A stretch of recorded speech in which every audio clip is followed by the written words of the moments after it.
Finally, I'm allowed to talk and show the Division 2 gameplay I recorded at Massive back in December. So a big thanks for them flying me all the way from Sweden to Malmö, which is also in Sweden, by the way.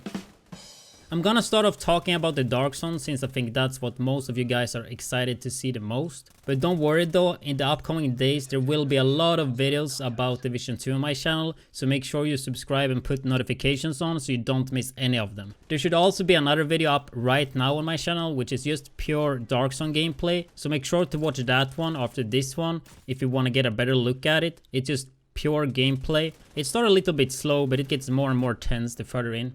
But yeah, let's get into it. So what's new with Dark Zone in Division 2?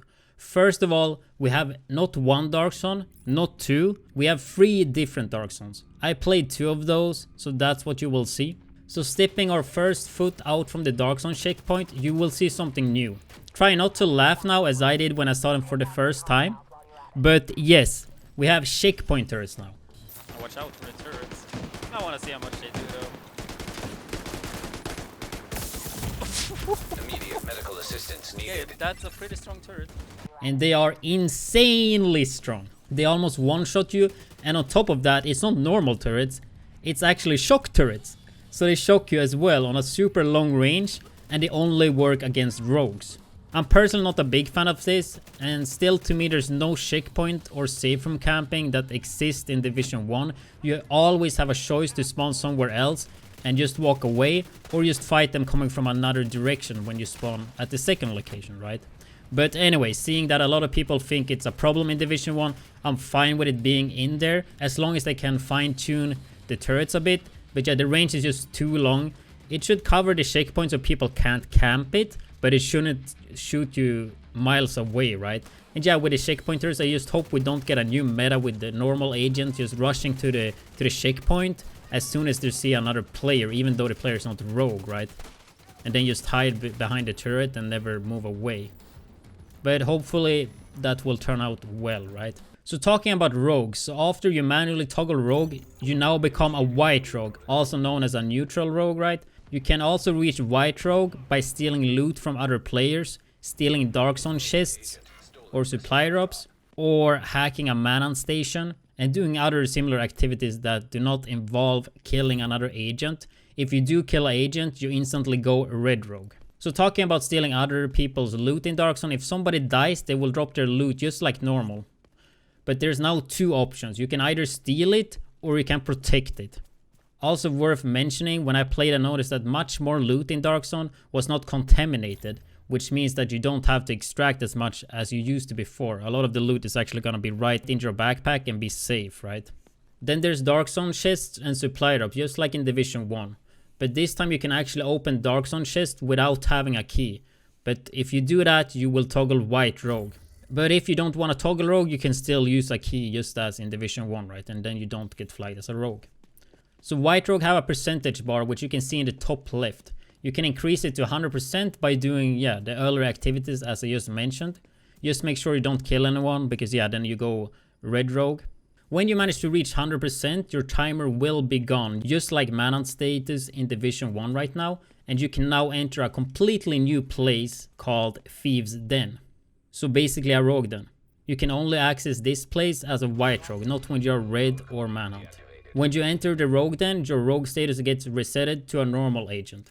In the rogue den, you will find an NPC and a backpack. Both of those were locked, so not sure what we will find there, but most likely some items, I assume, and you probably have to get some Dark Zone rank or something like that to unlock them. But yeah, that's all I know right now.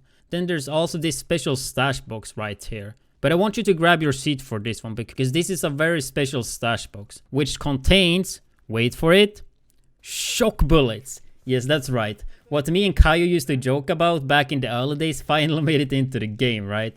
So as soon as you pick up the shock bullets, they will be loaded into your current gun with a full mag. I think these bullets won't work in PvP, but I'm not sure. I guess we will find out soon. I personally think if they worked in PvP, that would be so bad for the PvP experience, so I'm praying that is not the case. But I don't think they would be that dumb. They should have learned their lessons from all the testing in Division 1.